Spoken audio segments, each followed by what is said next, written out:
Ani shama vonum, ani bukha vonum, ani langma vonum, hapsugi ningle thangkha, hapsugi ningle thangkha. Nini maya, nini kaya, vokilgi tongo, nogo chop jagi tongi. Nini maya, nini kaya, vokilgi tongo, nogo chop jagi tongi manja.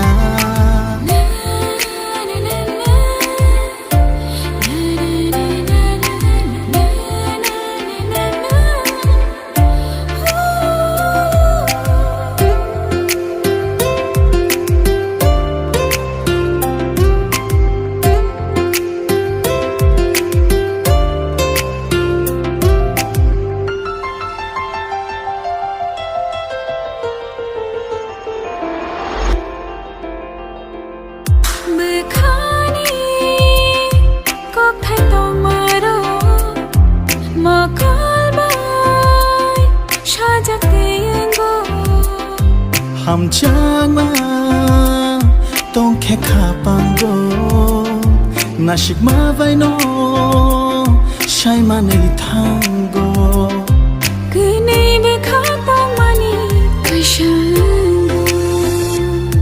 nini maya nini kaya vokilgi tongo nogo chop jagi tongi manya.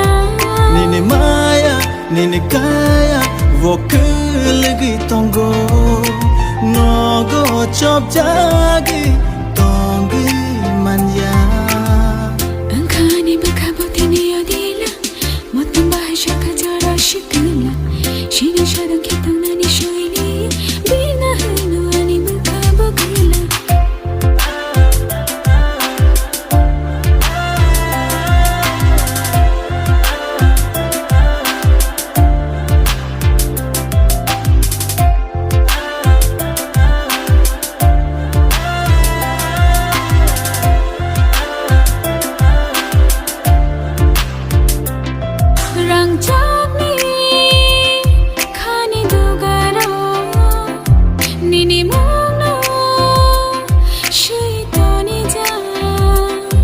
Nini kokno khenayang tini khapagani mushawi tong kha kenai bekha tong mani kashang kha.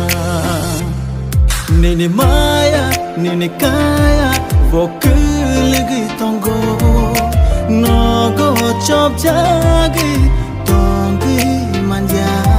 Nini maya nini kaya vokilgi tongo nogo chop jagi